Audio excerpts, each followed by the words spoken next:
Oh, now ready. Naja. Good morning, friends. মই আজি গুপ্তকাশী ঘাটত আহিছোঁ। এয়া চাওক মোৰ পিছফালে এয়া বিশ্বনাথ ঘাটত আহিছোঁ মই। ইয়াত এইখন হ'ল গুপ্তকাশী মহাদেৱৰ এইখন দ্বিতীয় কাশী হয় আৰু এই কাশী গুপ্ত হোৱাৰ কৰিবৰ কাৰণে কি কৰিছিলে বানৰজাক হেৰিয়ে কুমুদ আৰু কৌস্তভ মুনিয়ে অভিশাপ দিছিলে।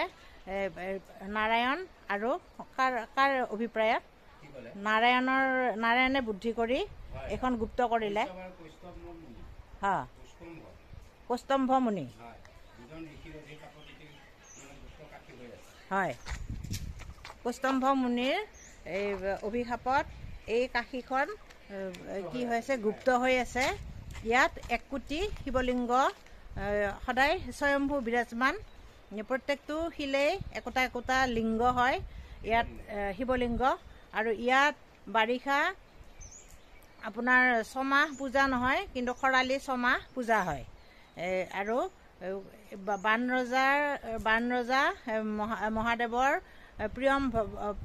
প্ৰিয় ভক্ত আছিল। গতিকে মহাদেৱে বানৰজাৰ ভক্তিত সন্তুষ্ট হৈ ইয়াত নিজৰ কাশী আৰু এখন কাশী ইয়াতে তেওঁ প্ৰতিষ্ঠা কৰিছিলে। কিন্তু এই কথা বানৰজাই গম পোৱা নাছিলে। বানৰজাই গম নোপোৱাৰ কাৰণে বানৰজাক বিষ্ণু আৰু বেলেগ দেৱতাগণে ক'লে, তুমি ইমান শিৱৰ প্ৰিয় ভক্ত, গতিকে তুমি এখন কাশী নোখোজাই কিয়? তেতিয়া বানৰজাই মহাদেৱক তপস্যা কৰিলে। তপস্যাত মহাদেৱে সন্তুষ্ট হৈ ক'লে যে মই তোমাৰ তাত স্বয়ম্ভু আছোঁ, মোৰ কাশী তোমাৰ তাত আছে। কিন্তু এই কথা এইখিনি জেগাখিনি কি কয় দেউ? বিশ্বনাথ ঘাট। আৰু কেইটা নদীৰ লগ লাগিছে কওকচোন? ইয়াতে 3খন নদীৰ লগ লাগিছে। এয়া হ'ল ব্ৰহ্মপুত্ৰ, বৰগাং আৰু বুঢ়ীগাং। এই 3খন নদীৰ সংযোজনত এই গুপ্তকাশী জন্ম পাইছে। আৰু তেতিয়া কি ক'লে বানৰজাই ক'লে মইতো কাশীখন চিনি নাপাওঁ, কাশীখন ক'ত আছে? তেতিয়া ক'লে যে কৌস্তম্ভ আৰু কৈশৱ আৰু কৌস্তম্ভ মুনিয়ে তাতে তপস্যা কৰি আছে। যিটো জেগাত তপস্যা কৰি আছে সেইখনেই হ'ল কাশী। কিন্তু মানে তপস্যাত লীন হৈ থকা মুনি দুজনে বানৰজাৰ মাতি থাকোঁতেও মাত নিদিয়াত খঙত যেতিয়া আগববুলা হৈছিলে, তেতিয়া কি সাপ আলাই দিছিলে, মৰা সাপ আলাই দিছিলে। তেতিয়া খঙতে মৃত সাপ দুটা মুনিৰ গলত যেতিয়া বানৰজাই দলি মাৰি দিলে, তেতিয়া ঋষি দুজনৰ কৌস্তম্ভ আৰু কুমুদ মুনিৰ খং উঠিল। আৰু খং উঠি ক'লে তোমাৰ কাশী সদায় গুপ্ত হৈ থাকিব, কোনোৱে চিনি নাপাব বুলি অভিশাপ দিলে। তেতিয়াৰ পৰা এই কাশীখন গুপ্ত কাশী ৰূপে জনা যায়। গতিকে আজিলৈ আহিলোঁ। মোৰ ভিডিঅ'টো চাই যদি আপোনালোকৰ ভাল লাগিছে মোক লাইক, শ্বেয়াৰ আৰু ছাবস্ক্ৰাইব কৰি দিব। ভুল বুজিবলৈ নাই। এইয়া চাওক আপোনালোকে, মই দূৰৰ পৰাই দেখুৱাইছোঁ। সেইখন হয়, এইয়া গুপ্ত কাশী হ'ল এই মই যে দেখাই দিছোঁ আপোনালোকক টিঙৰ চালিয়া ঘৰটো তৰ্জাৰে। সেয়া 6 মাহ তাতে পূজা হয়, কাৰণ তাতে 6 মাহ বাৰিষা হ'লে কোনেও পূজা কৰিব নোৱাৰে। কিন্তু এতিয়া গৈ দেউৰীবিলাকে পূজা দি থাকে। গতিকে সেই চালিয়া ঘৰটোৱে হ'ল গুপ্তকাশীৰ মেইন জেগা।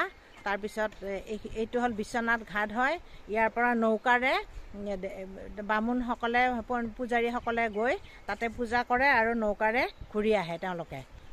ইয়াতে 6 মাহ খৰালি আৰু 6 মাহ ইয়াতে পানীৰ মাজত মন্দিৰটো থাকে কাৰণে এইটো গুপ্তকাশী বুলি কোৱা হয়। গতিকে আহিছোঁ বন্ধুসকল, এয়া একদম প্ৰকৃতিৰ মনোমোহা চিনাৰী। কি বস্তু? মনোমোহা চিনাৰী। গতিকে আপোনালোকেও আহিব ভৱিষ্যতে। গতিকে আজিলৈ মই ভিডিঅ'টো এইখিনিতে সামৰিলোঁ। গুপ্তকাশী বিশ্বনাথ হয়, বানাস কাছীলৈ এখন কাশী আছে হয়, আৰু এখন ছেকেণ্ড কাশী হয়। পৃথিৱীত মানে 2খন কাশী হ'লে মানুহৰ পুণ্যটো বহুত বেছি বাঢ়ি যায়। হয়। আৰু পুণ্য যেতিয়া বাঢ়ে তেতিয়া মানুহৰ জন্মটো মানে মৃত্যুৰ সংখ্যা কমি যায়, জন্মৰ সংখ্যা বাঢ়িব।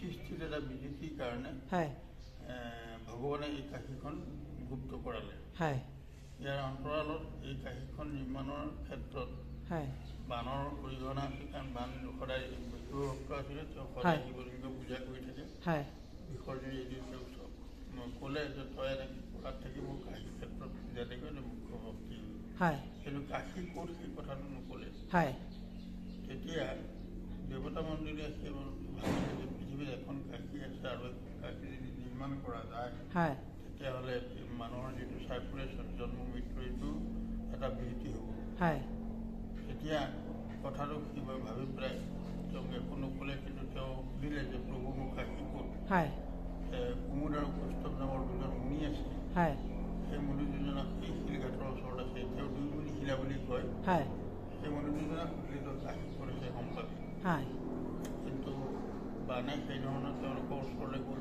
হয় কিন্তু তেওঁলোকে ধ্যানত হৈ থকাৰ ওচৰত নিদিয়াত তেওঁ অলপ খং উঠি অলপ তেওঁলোকক কিবাকিবি অত্যাচাৰ কৰাত তেওঁলোকৰ ধ্যান ভগ্ন হিচাপ দিলে কাশী গুপ্ত তেতিয়াৰ পৰা এই কাশীখন গুপ্ত হ'ল এখন কাশী নিৰ্মাণৰ কাৰণে শিৱলিংগ লাগে আৰু ইয়াত এৰিয়া এটা আছে পূৰ্বত আপোনাৰ নাগেশ্বৰ পশ্চিমত কালৰ ভৈৰৱ উত্তৰে বীৰভদ্ৰ আৰু দক্ষিণত ভৈৰৱ স্থান এই স্থানকেইটাৰ ভিতৰত আৰু কাশীখন গতিকে ইয়াত এই কাশীখনৰ ভিতৰত ১৯ কোটি শিৱলিংগ ১ কোটি শিৱলিংগ আছিলে তাৰে এজনাই এই এৰিয়াটোৰ বাহিৰ কৰি দিলে সেইকাৰণে এখন গুপ্ত হৈ ৰ'ল হয় আৰু এই যে এইটো শিৱলিংগটো অৰিজিন হয় নে নহয় অৰিজিন মানে প্ৰভুৰ স্বয়ম্ভূ সৃষ্টি তেওঁৰ নিজৰ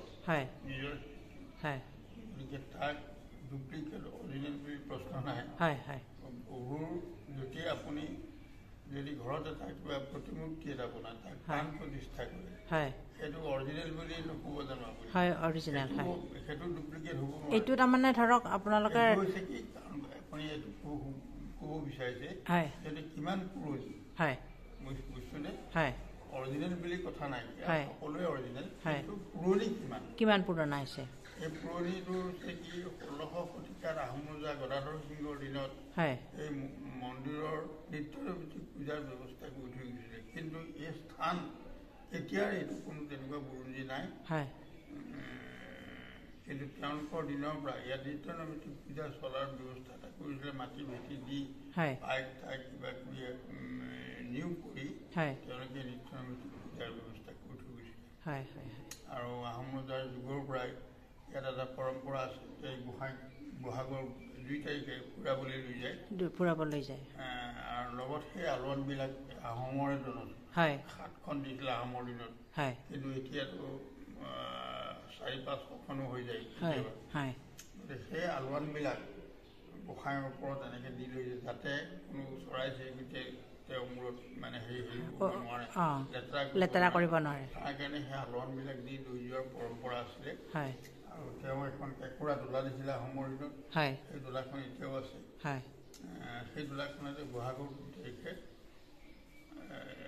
আনে আৰু ঘূৰাই আৰু উৎসৱ এটা হয় আৰু এই উৎসৱত স্বয়ম্ভূ বাবাকটো নিব নোৱাৰে মূৰ্তিজনা লৈ যায় মূৰ্তিজনা বিষ্ণু মূৰ্তি কাৰণ শিৱায় বিষ্ণু ৰূপায় বিষ্ণুবী শিৱৰূপিণী শিৱ আৰু বিষ্ণুৰ মাজত কোনো প্ৰভেদ নাই আৰু যি প্ৰভেদ কৰে তেওঁ আচলতে অজ্ঞ বুলি কৈছে এয়াই হ'ব বহুত ধন্যবাদ আপোনাক এইখিনি যে জানকাৰী দিলে আহিছোঁ